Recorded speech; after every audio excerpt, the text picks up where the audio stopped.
سلطان عارفین صدیقی مرکزی سجادہ نشین استانی عالیہ نہریہ شریف کی سمانی آمد۔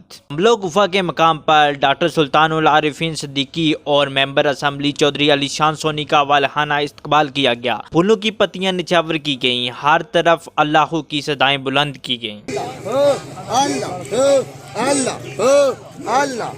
مرکزی جامعہ مسجد حیات النبوی رملو میں تاجدار صداقت کانفرنس و تقسیم انعامات کی تقریب میں شرکت کی۔ تقریب کا آغاز تلاوت قرآن پاک سے قاری خشنود امین نے کیا۔ ممتاز نعت خواں پیر سید حبیب رضا، حنیف رضا، ساجد سرطالوی نے نعتیں اور کلام پیش کیے۔ کانفرنس و تقریب سے ڈاکٹر سلطان عارفین صدیقی، چودھری علی شان سونی، مفتی وسیم رضا، مفتی نعیم اللہ حیدری، پروفیسر عبدالسلام، پیر سید ارشاد حسین، خلیفہ عبدالرازق، علامہ قاری عبدالباقی و دیگر نے خطاب کرتے ہوئے صوفہ اسلامک ایجوکیشن سسٹم رملو نے حقیقی معنوں میں دین اسلام کی سربلندی کے لیے دینی و دنیاوی تعلیم سے بچوں کو راستہ کر رہے ہیں، جس پر قاری خشنود امین صدیقی اور قاری شفیق الرحمان اور ان کی پوری جملہ ٹیم مبارکباد اور خراج تحسین کی مستحق ہے۔ قرآن پاک کی تلاوت، اس کی تعلیم کو جس مقام پر بھی جاری رکھا جاتا ہے، ان مقامات پر اللہ پاک کا خصوصی فضل و کرم ہوتا ہے۔ ہم سب کے لیے نبی پاک صلی اللہ علیہ وآلہ وسلم کی زندگی عملی نمونہ ہے۔ شان اہل بیت اور شان صحابہ کرام بیان کرنا ہی ہمارا مشن ہے۔ صوفہ اسلامک ایجوکیشن سسٹم رملو کے تمام کامیاب طلبہ اور ان کے والدین اور ادارہ کے اساتذہ کرام کو دلی مبارکباد پیش کرتے ہیں۔